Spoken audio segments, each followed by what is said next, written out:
सुनिए डॉक्टर श्याम सुंदर पराशर जी के अनमोल वचन। इस कथा में आप लोगों गोपियों की विरह वेदना, प्रभु से उनकी प्रार्थना, इस अद्भुत प्रेम प्रसंग को आप लोग सुनेंगे तो ध्यान से सुनिए। श्री राधे राधे। अकेली पनी आ गई, अकेली पड़ गई सो घेर लई और बड़ो ठिठोली मेरे साथ करी। तो वो कह करके अपने सौभाग्य को गा गा करके सबको बताती है। देखने में लगता है शिकायत कर रही है, पर शिकायत के ब्याज से वो अपनी महिमा गाती है कि मेरा सौभाग्य देखो, तुम्हें घास भी नहीं डालते, मुझे छेड़ते। तो जिसको नहीं छेड़ते थे वो अपना दुर्भाग्य मानती थी। तो एक गोपी जो मन में खिन्न थी कि सभी गोपियां कहती हैं मुझे ऐसे छेड़ा, मुझे ऐसे छेड़ा, पर मुझे कभी नहीं छेड़ा, तो क्या करूं। दिव्य श्रृंगार करके गोविंद की गली से निकली कि आज मुझे देखेंगे तो निश्चित छेड़ेंगे, मुझे भरोसा है। और भगवान तो भक्त वांछा कल्प तरु हैं, इसलिए उसके अंतर्भाव जान गए और अंतरात्म दृक् भगवान कृष्ण उसका मनोरथ पूर्ण करने के लिए गली में आ गए। और इठलाती चलती उस गोपी के चूनर को पकड़ के मुस्कुरा के बोले, अरे सखी बड़ी सुंदर लग रही है, ये तमाम कहाँ जा रही है, ऐसे करके छेड़ने लगे।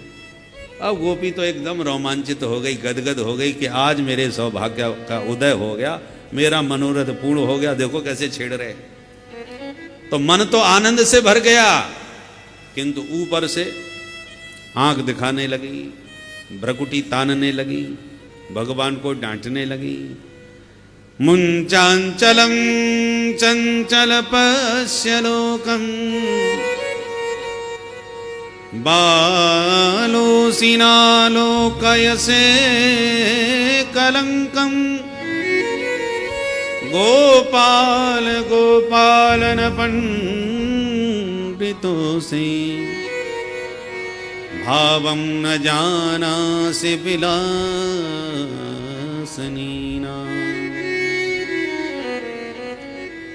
वह गोपी हृदय से तो आनंद में भरी है, ऊपर से डांट रही है, क्योंकि प्रेम का व्यवहार विचित्र होता है। अहेरिव गति प्रेमण स्वभाव कुटिला भवेत्। प्रेमियों की गति कुटिल होती है। कुटिल माने टेढ़ी, वक्र। जैसे सांप जब चलता है, सर्प, तो चाल समझना कठिन है कि यह किधर जाएगा। इतना टेढ़ा टेढ़ा घूम घूम के चलता है कि बाएं जाए कि दाएं जाए कि सीधा जाए कि पीछे मुड़ जाए, पता ही नहीं लगता। तो जैसे टेढ़ी मेढ़ी सांप की चाल समझ में नहीं आती, ऐसी प्रेमियों का टेढ़ा मेढ़ा वक्र वाणी व्यवहार समझ में नहीं आता। वहां विरोध में भी संयोग, विरोध में स्वीकृति, स्वीकृति में विरोध, आदर में अपमान, अपमान में आदर दिखाई पड़ता है। तो जैसे ही भगवान ने छेड़ा, गोपी बोली मुंचांचलम चंचल, हे चंचल छोड़ मेरा अंचल। ढीठ कहीं का, कपटी कहीं का, न जाने क्या क्या बोल देती है। और डांट के कहती है पश्य लोकम, ये दुनियादारी का भी थोड़ा ख्याल किया कर। बीच मार्ग में जाते तूने मेरी चुनरी पकड़ ली, मुझे छेड़ रहा है, कोई देखेगा तो तेरा कुछ नहीं बिगड़ेगा, मैं बदनाम हो जाऊंगी। ना लोकयसे कलंकम, क्या इस लोकलाज व्यवहार को तू नहीं जानता, बदनाम करेगा। जब ऐसे बोली, कुछ टेढ़ी मेढ़ी बातें करी, तो कन्हैया छोड़ के पल्लू भाग लिए। और जैसे ही छोड़ के जाने लगे तो मुस्कुराने लगी, और मुस्कुरा के कहती हैं गोपाल गोपालन पंडितोसी। हे गोपाल, तू निरा ग्वारिया ही है, तेरे को सिर्फ गैया चराना आता है, बाकी तेरे को कुछ नहीं आता। गोपाल गोपालन पंडितोसी, क्या नहीं आता? बोले भावम न जानासी, हमारे अंतर भावों को तुम कुछ भी नहीं समझता कि मेरे एक बार डांट के कुछ कहने से तू भाग लिया। तो भगवान बड़े चक्कर में, इसने कहा कि छेड़ो तो मैंने छेड़ा, इसने कहा छोड़ो तो मैंने छोड़ा, अब कह रही है तू निरा ग्वारिया, कुछ नहीं आता। प्रेम में वाच्यार्थ नहीं चलता, शब्दार्थ से का अर्थ नहीं लगाया जाता, वहां भावार्थ लगाया जाता है, तात्पर्यार्थ समझा जाता है। वाच्यार्थ नहीं देखा जाता कि जो कहा जा रहा है वही। सेवा में जैसे कोई चरण दबा रहा है गुरु जी के, गुरु जी ने कहा बेटा बस करो, और उसी समय छोड़ के चल दे, ये व्यवहारिक नहीं है। नहीं नहीं गुरु जी, वैसे तो गुरु आज्ञा करिए ऐसी, पर जब गुरु जी आज्ञा दे रहे हो कि बस बेटा तुम बहुत विलंब हो गया, तुम भी थके हारे हो, आराम कर लो, नहीं नहीं गुरु जी थोड़ा सा और वहां आदेश का विरोध हो रहा है। पर यह विरोध नहीं है, ये गुरुजी की ही प्रसन्नता है। गुरुजी कह रहे हैं कि तुम छोड़ो, और चेला कह रहा है नहीं नहीं गुरुजी और सेवा करूंगा। ये तो सेवा का भाव प्रकट हो रहा है, उसमें आज्ञा का विरोध नहीं, समझना चाहिए। वहां प्रेम, गुरुजी भी प्रेम के कारण कहते हैं ये भी बेचारा थका है, आराम कर ले, और गुरुजी प्रेम के वशीभूत मना कर रहे हैं, तो चेला को भी चाहिए प्रेम के वशीभूत होकर के वो भी अधिक से अधिक सेवा करे। बार बार मुनि आज्ञा दीनी, तब रघुवर जाए शयन तब कीनी। विश्वामित्र जी के चरण दबा रहे थे दोनों भैया। गुरुजी ने एक बार कहा बेटा राघव अब तुम भी थक गए हो, आराम करो। नहीं नहीं गुरुजी थोड़ी सी सेवा और। एक बार नहीं कई बार, बार बार मुनि आज्ञा दीनी, तो रघुपति जाए शयन तब कीनी। तो यहां पर प्रेम का प्राधान्य है। उसी प्रकार गोपियां कह रही हैं तू कुछ नहीं जानता, तो भगवान समझ गए कि ये प्रेम तो करती हैं पर प्रकट नहीं करती हैं, चलो आज प्रकट करवा के देखो। इसलिए जानबूझ करके आज भगवान प्रश्न कर रहे हैं गोपियों से, ब्रूतागमन कारणम, कैसे आना हुआ, जबकि सब जान रहे हैं क्यों आई है। जब गोपियों ने हृदय की बात आज उजागर कर दी, स्पष्ट कह दिया सिंचांगन स्वदधरामृत पूरकेण, तो भगवान खुश हो गए। और प्रहस्य सदयम गोपीरात्मा रामोप्यरीरमद, गोपियों ने जब जो गुप्त प्रेम था वो खुल करके वाणी से प्रकट कर दिया, कह दिया, तो भगवान भी खुश हो गए, बड़ी जोर से हंसे। और फिर गोपियों के साथ भगवान का महारास प्रारंभ हुआ। बाहु प्रसार परिरंभ कराल कोरोनी विस्तनालवन नर्म नखाग्रपातै श्वेल्यावलोक हसते व्रज सुंदरीणाम उत्तम भयन रतिपतिं रमयां चकार। जो ताता थैया करके गलवैयां डाल के गोपियों के साथ गोपाल नाचे, आ गया कामदेव, चला दिए तक तक के तीर, पांचों बाण कामदेव के चले, वशीकरण, उच्चाटन, मोहन, स्तंभन और उद्दीपन, पर भगवान ने सारे बाण काम के काट दिए और निर्विकार अच्युत बन के भगवान विहार किए। तभी चरणों में पराजित कामदेव ने भगवान को अच्युत नाम दे करके प्रणाम किया। एक आप ही हो जिनको मैं च्युत नहीं कर सका, माने विचलित नहीं कर सका, बाकी तो मैंने बड़े ब्रह्मादिक देवताओं को भी पटक दिया। ब्रह्मादि जय संरूढ़ दर्प कंदर्प दर्पहा जयति श्रीपतिर गोपी रास मंडल मंडना। ब्रह्मा जी को सरस्वती जी के पीछे दौड़ा दिया इस कामदेव ने, भोले बाबा को मोहिनी भगवान के पीछे भगा दिया इस कामदेव ने, नारद जी जैसे महात्मा को सुंदर से बंदर बनवा दिया इस कामदेव ने।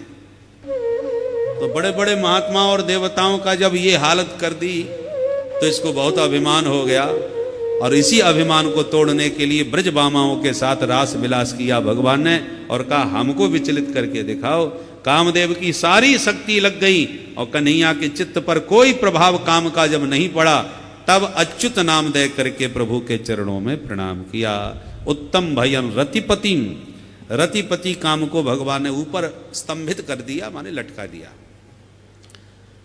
काम का पराभव हुआ। भगवान तो अभिमान तोड़ने के लिए ही तो आए हैं। मानम विधुन्वन जगदीश मानिना, काम का भी अभिमान तोड़ा। पर गोपियों के साथ जब नाचे कन्हैया तो गोपियों को लगा कि ये तो हमारे दीवाने हो के हमारे इशारों पर नाच रहे। अहंकार गोपियों के भीतर आया और राधा रानी के भीतर मान आया। प्रिया प्रीतम के बीच में मान का तो बड़ा सम्मान है, अभिमान का स्थान नहीं। तो माननी राधा को मनाने के लिए माधव किशोरी जी को साथ में लेके सभी गोपियों के यूथ के बीच से अंतर्धान हो गए। बोल रास बिहारी भगवान की जय। तासाम ततसौभगमदं वीक्षमानं च केशवः प्रशमाय प्रसादाय तत्रैनवान्तरधीयत। भगवान केशव हैं। केशव का अर्थ क्या है? केशव किसको कहते हैं? कश्च अश्च ईसश्च। केशव शब्द में क में अ और फिर है ईस। कश्च अश्च ईसश्च तान नयति प्रशास्तीति केशवः। का अर्थ होता है ब्रह्मा, अ का अर्थ होता है विष्णु और ईस कहते हैं भगवान शंकर को। कश्च माने ब्रह्मा, अश्च माने अकारो वासुदेव विष्णु और ईसश्च, ईस माने शंकर। तो तान नयति प्रशास्ति, इन तीनों को जो अपने इशारे पर नचाता है उस परम शक्तिमान प्रभु का नाम है केशव। राम जी महाराज भी वही हैं। तुलसीदास बाबा कहते हैं विधि हरि शंभु नचावन हरे। राम जी कौन हैं? बोले विधि माने ब्रह्मा, हरि माने विष्णु और शंभु माने शंकर। तो विधि हरि शंभु नचावन हरे राम जी हैं और भगवान केशव कृष्ण कन्हैया भी ऐसे ही हैं। राम जी ही तो श्याम जी बन के ब्रज में आए हैं ना। तो ब्रह्मा विष्णु महेश भी जिनके इशारे पर नाचते हैं वो भगवान मोर मुकुट बंसी वाले कृष्ण हैं। तो जो ब्रह्मादिक का अभिमान नहीं छोड़ते तो फिर अपनी सखियों का अभिमान कैसे रहने देते? इसलिए भगवान अंतर्हित हो गए गोपियों के बीच से। गोपियां विरह व्याकुल हो गईं। भगवान के तीव्र वियोग जन्य संताप में संतप्त ब्रजवाला विकल होकर बन बन प्रभु का अन्वेषण करने लगी, ढूंढने लगी। बरगद से, पीपल से, वृक्षादिकों से, लता तरवरों से पूछती गई, प्रत्युत्तर कहीं नहीं मिला। तुलसी से पूछा, नहीं मिला जवाब। इत्युन्मत्त वचो गोप्य, सुखदेव जी कहते उन्मत्त वचन, पागलों की तरह विकल होके ब्रजांगनाएं विरह में डूबी भटक रही थी वन वन, समाधान कुछ नहीं। तो भगवान की जितनी लीलाएं अब तक हुई हैं उन समस्त लीलाओं का अभिनय करना चालू किया। कोई मैया यशोदा बन गई, कोई पूतना बन गई, कोई कन्हैया बन गई और पूतना वध की लीला का पूरा अभिनय करके बोली पूतना मर गई, पूतना मर गई। एक गोपी अपनी चुनरिया को आकाश में उड़ा के कहती है मत घबराओ, मैंने गोवर्धन उठा लिया, ये इंद्र कुछ नहीं बिगाड़ सकता, सब मेरे गोवर्धन की तलहटी में आ जाओ। मां भैष्ट बात वर्षाभ्याम तत्राणम विहितम मया इत्युक्ते केन हस्तेन निदंदी निधिम्बरम। अंबर को आकाश में वस्त्र को फैला के कहती है मैंने गोवर्धन उठा लिया। इतना विरह में तादात्म्य में श्री कृष्ण के प्रति हो गया कि एक तो कहने लगी कृष्णोहम पश्यत गतिम, देखो मैं ही कृष्ण हूं, मेरी चाल देखो।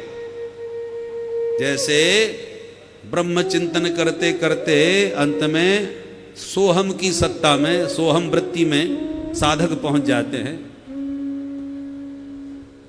अहम ब्रह्मास्मि की स्थिति में पहुंच जाते हैं। उसी आज स्थिति में गोपियां पहुंच गई। गोपियों को कृष्णाद्वैत प्राप्त हो गया। कृष्णाद्वैत, अपने आप को ही कृष्ण कहने लगी। ये स्थिति हो गई महाराज। भृंगी कीटन न्याय से जिसका चिंतन करो वही बन जाओ। आज गोपियां भी कृष्ण ही अपने आप को कहने लगी। पर भगवान जब प्रकट नहीं हुए तो उधर राधा रानी ने विचार किया, वरिष्ठम सर्वयोषिताम, मैं सखियों में सबसे श्रेष्ठ हूं और मैं अनुभव कर रही हूं कि प्यारे मेरे साथ तो हैं तन से, पर इनका मन उन गोपियों के बारे में ही सोच रहा है कि उनको छोड़ के चला आया हूं, बेचारी भटकती फिर रही हैं, रो रही हैं, मेरे लिए तड़प रही हैं, क्या करूं। तो तन से मेरे पास और मन से उनके चिंतन में बैठे हैं। व्यक्ति का चेहरा बता देता है कि ये यहां शरीर से ही बैठा है कि मन से भी। तो राधा रानी ने अनुभव किया कि तन से मेरे पास, मन से उन गोपियों के पास आनंद नहीं आ रहा। ऐसे महारास में, ऐसे मिलन में आनंद नहीं आएगा। मन तन मन से मिलन पूरा होना चाहिए, तन से मन से सर्वांगीण मिलन होना चाहिए। परस्पर दो चकोर दो चंदा, दोनों एक दूसरे के चकोर और दोनों एक दूसरे के चंद्रमा बन के तीसरे का स्मरण नहीं होना चाहिए, तभी पूर्ण आनंद है मिलन का।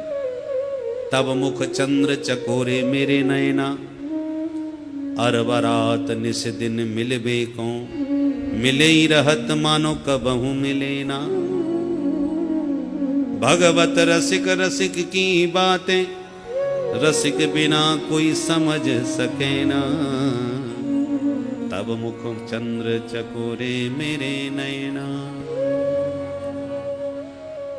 तब मुख चंद्र चकोरे मेरे नयना।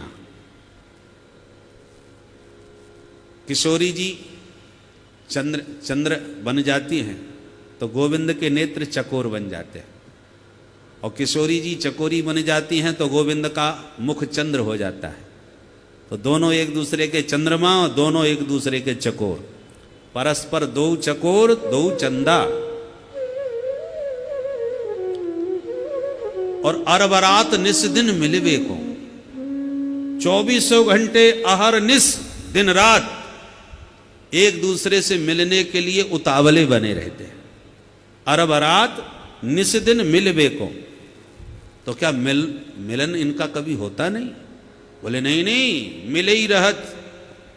ऐसा एक पल नहीं जब एक दूसरे से पृथक होते हो। 24 घंटे 12 मास हमेशा मिले रहते हैं। तो क्या विचित्र टेढ़ी टेढ़ी विरोधी बातें हैं कि नहीं? अरबरात निस दिन मिलवे को, 24 घंटे तो मिलने के लिए उतावले हैं एक दूसरे से, और फिर भी मिले ही रहे। उतावले हैं फिर भी हमेशा मिले रहते हैं, पर मिले रहने पर भी कबहू मिले ना। 24 घंटे अहरनिश मिलन, नित्य मिलन होने पर भी प्रतिपल अनुभव यही रहता है कि आज से पहले कभी मिले ही नहीं, आज पहली बार मिल रहे हैं।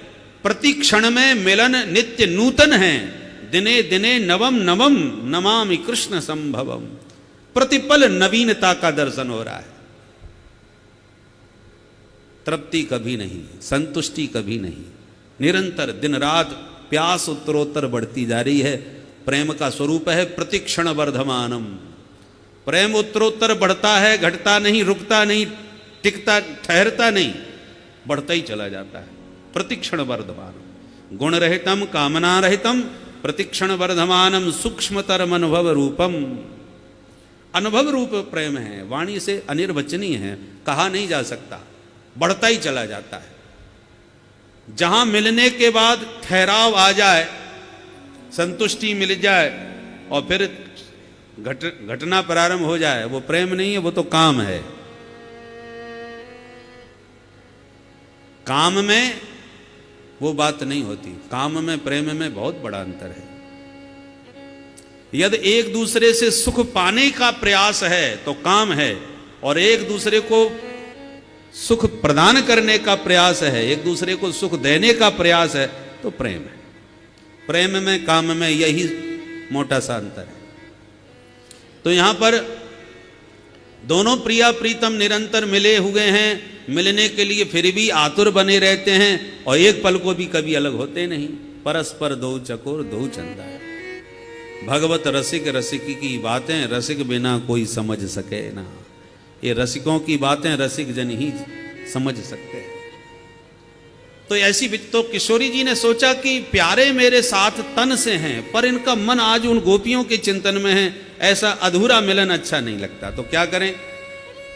किशोरी जी मुनि प्यारे मैं बहुत थक गई, अब मैं आगे नहीं चल सकती। न पा रहे हम चले तुम, मैं चल नहीं पाऊंगी। भगवान बोले अच्छा थक गई हो तो आओ, स्कंध आरुह्यताम, मेरे कंधे पर बैठ जाओ, मैं लेके चलता हूं।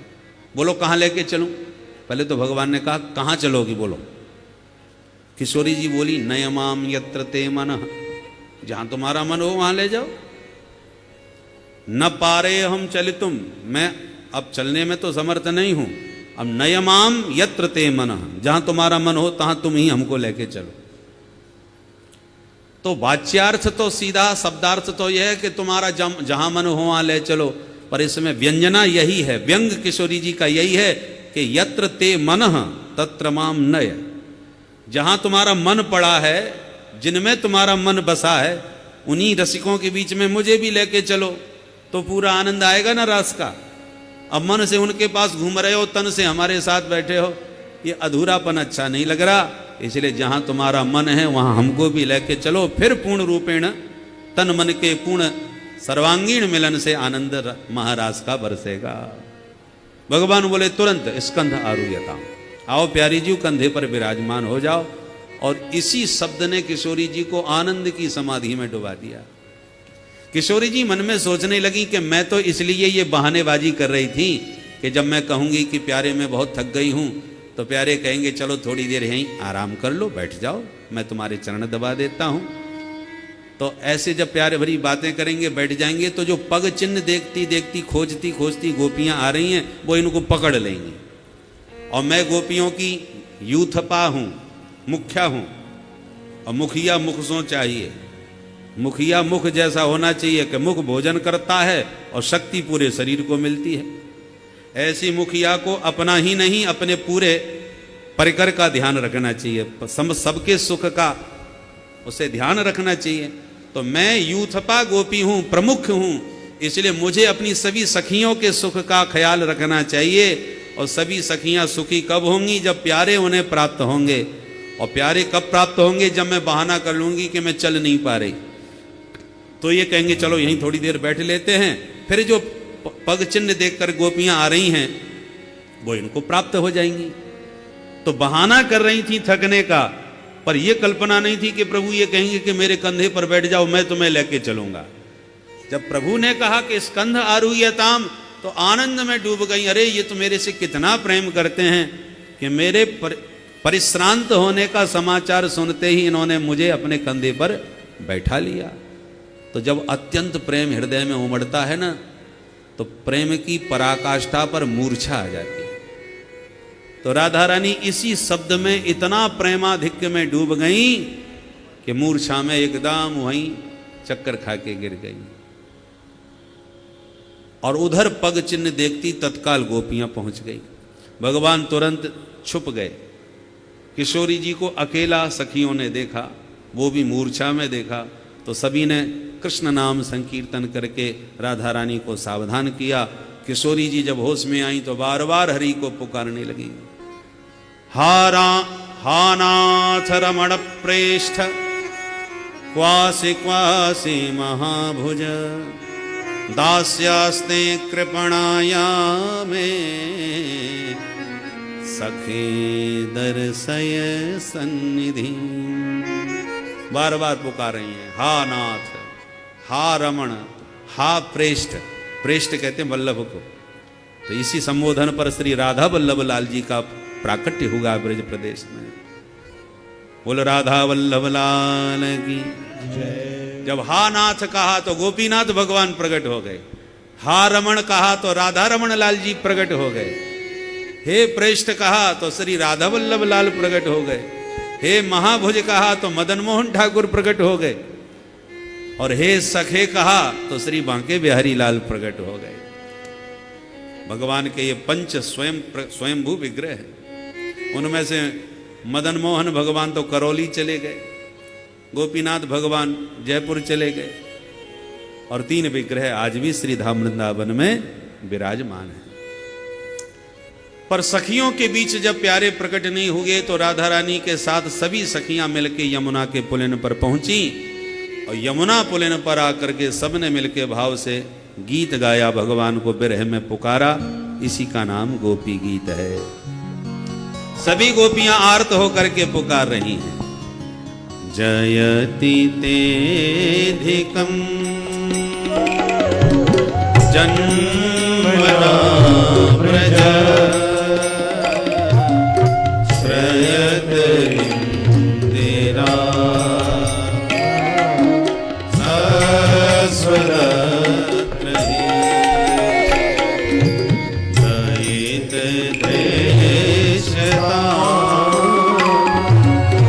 दीक्षुतावका स्वैधृता सभा त्वां विचिन्वते शरदुदासये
वृषभते वयं रक्षितामो वृषभते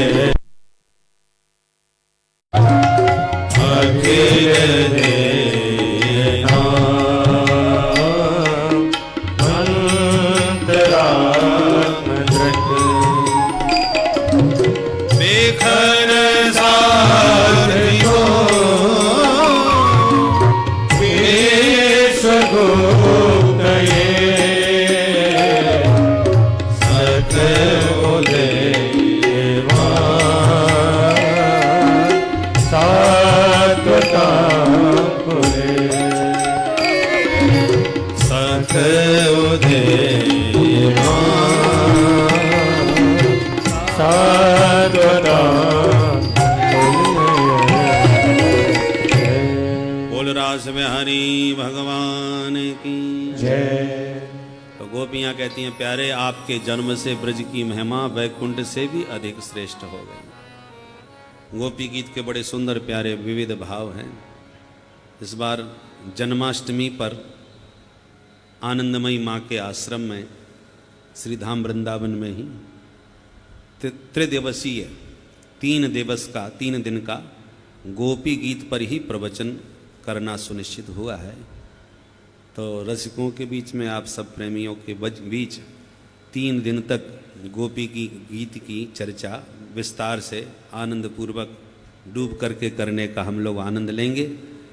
तो जन्माष्टमी पर आप लोग ध्यान रखिएगा, माँ पूज्य माँ आनंदमयी माँ के आश्रम में हम लोग ये आनंद 3 दिन तक गोपी गीत का रसपान करेंगे। बोलो राधे राधे। गोपियां कहती हैं, प्यारे तब कथा तुम्हारा जन्म जो हुआ है, तब जन्मना ब्रजः वैकुंठात अधिकम जयति। आपके जन्म से आज वैकुंठ से भी श्रेष्ठ हमारे ब्रज की महिमा व्याप्त हो गई। इंद्रा अत्र सस्वत श्रयते। लक्ष्मी जी यहां आकर के नित्य झाड़ू पोंछा लगाती है, बुहारी लगाती, लक्ष्मी डोलती है।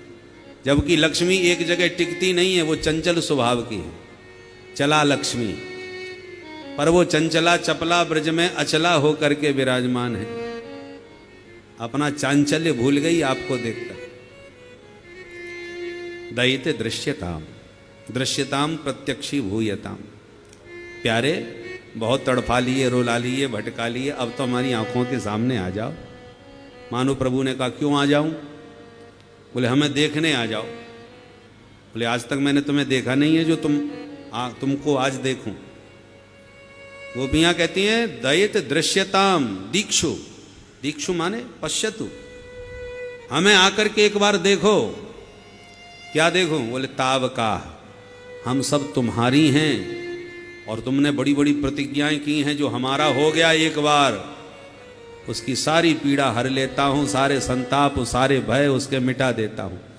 किंतु आज अपनी आंखों से आके देख लो कि हम तुम्हारी होकर के भी कैसे बन बन रो रही हैं, भटक रही